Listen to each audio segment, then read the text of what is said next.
I'm really not actually sure what possessed me to film under these conditions, because this is maybe like the worst lighting you could imagine. And also I'm sat in front of a TV, so no one's seeing my face at all. But anyway, I made another video on my first impressions of the X-T50. I love this camera, but more importantly, I love the way it's made me fall in love with photography. I usually take pictures when I'm traveling, but more recently I've been trying to take pictures of my local area instead. When I look at a picture I've taken on my phone, it does take me back to that moment, but it doesn't have that kind of window into the memory feeling that I get when I look at a picture I've taken on my camera.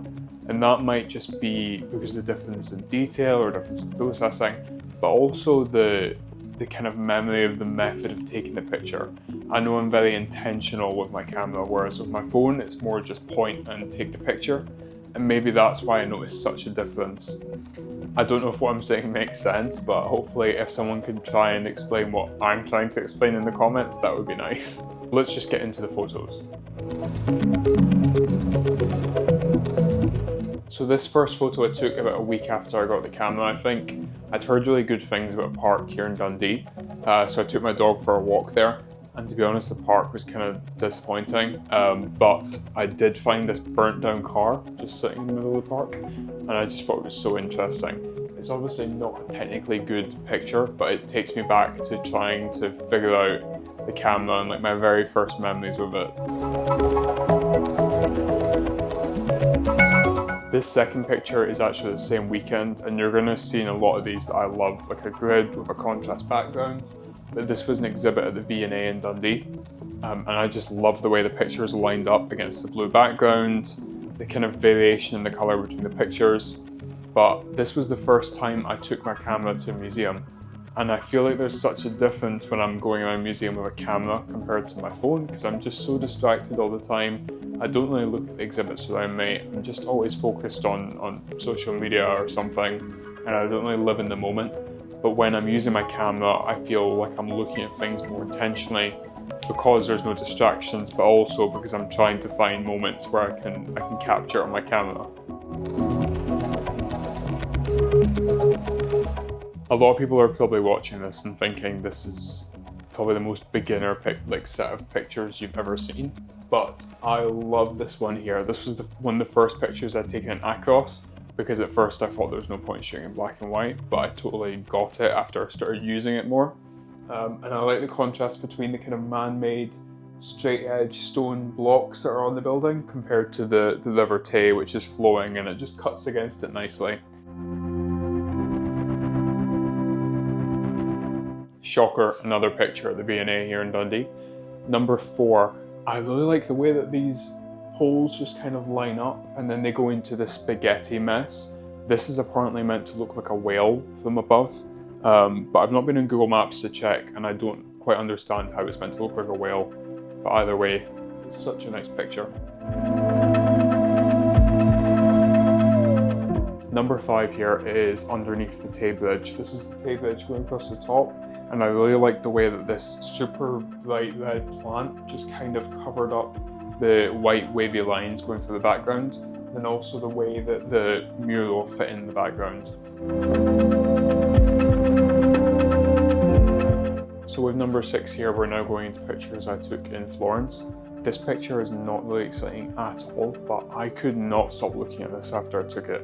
The detail that the camera picked up on this is insane. The colours are so rich, it's so vibrant, but also when you start to zoom in, you just see how much detail the 40 megapixel sensor picked up on that.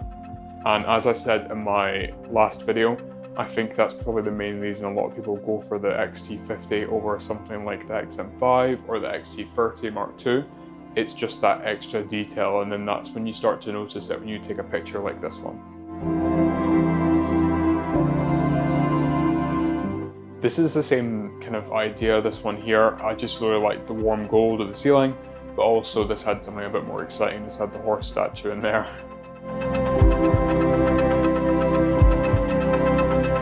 Number 8 here is actually probably the first picture that I really, really loved after I got the camera, the one that I was most proud of to start with. because I went here specifically because I'd seen it on TikTok, and I just wanted to see it in real life. This is the G&T Odeon in Florence, and the vibes were just absolutely immaculate here.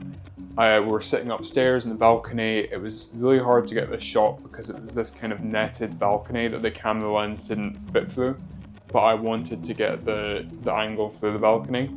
And I just really loved the way this turned out. It didn't look like this at all in real life. When you look at pictures like this, you can completely see why people love the Fujifilm cameras, because this is straight out of the camera. This isn't even edited. This is just a custom film sim from Fuji X Weekly that I put on my camera. No editing, just playing around with the settings on the camera, and I sat and got a picture like this. You know when you're on holiday and you've spent the entire day walking and you get to a big open square and you just take a second to stop and appreciate where you are and there's no urgency to anything. That's exactly how this picture makes me feel.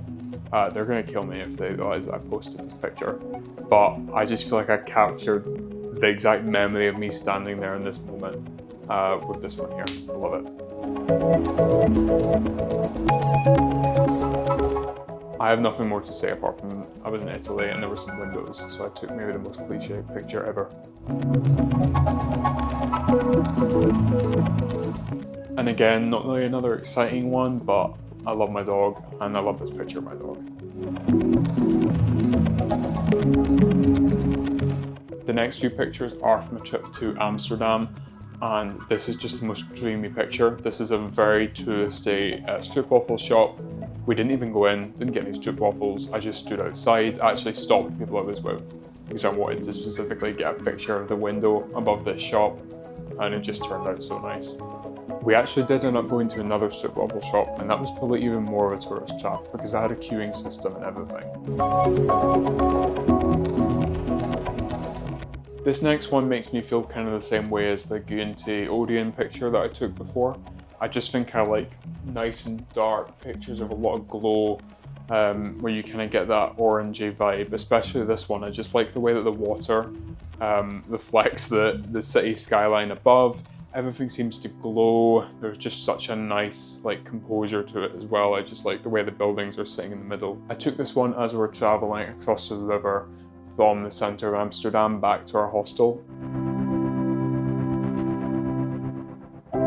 This one was just the weirdest vibe of library ever. This was inside a museum, in the Rijksmuseum, I'm probably butchering that.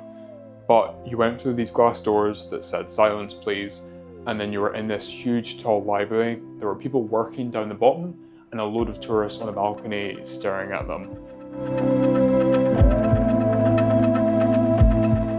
Big boat, not much to say. Every time I take a picture where I keep looking at my camera or going back through the camera roll to see that picture, I wonder, will I still feel the same way about this picture in 6 months, a year? Or will I just think it's a cliche, like beginner's photography style photo? And that's definitely how I feel about this. I still love this picture, but this is just the most cliche, you know, lined up grid of cheese through a window picture ever. And of course, another dog pic here. The first dog I showed you hates having her picture taken. She never looks at the camera. She actually looks away from the camera. She's looking away from the camera right now. So when I met Turco and I realized he loves the camera, I was so happy. And I feel like he was judging me for taking pictures of him here. This one here is similar to the cheese picture because I feel like it's so amateur, but I kept going back in my camera roll to look at it.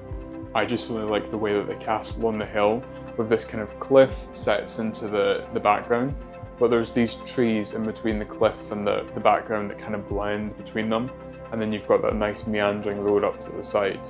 And again, everything just turned out so nicely in this picture. The entire thing's in focus. It's very sharp even to the edges. I wasn't going to include this one at first because it's such an unserious picture, but I thought it was good to put this in because it shows how versatile the X-T50 or any camera like this is. And it represents how I use it to capture memories as well. This was at a rave in a castle here in Dundee, and the person that took this picture on the camera had their finger over the flash, but it just left this like beautiful contrast split right away from the middle of the image, where it's me and my friend just inside that kind of flash range. But this is another picture that just, I look at it and I'm back in that moment. And here's another picture of Turco because he loves the camera. We're nearly at the end now, and this is another one that shows how versatile this camera is. I took this to Doof in the Park here in Dundee about a month back, and the low light performance on this camera is actually a lot better than I expected. I had the 27mm f2.8 on, and this entire picture is very, very sharp considering how dark it was. And this is my final photo. This is another one that I took at the V&A here in Dundee at their latest gardening exhibit. And I just really like the way the colours turned out in this one. And again, you can tell that I really do love a grid where you've got a lot of different colours kind of contrasting the background. So thanks for taking some time to chill out and look at my pictures. I really hope you at least liked a few of them. If you liked any of these pictures, please subscribe because I'm going to the west coast of Scotland hopefully this weekend. And inevitably those pictures will end up on here as well. Thanks for watching.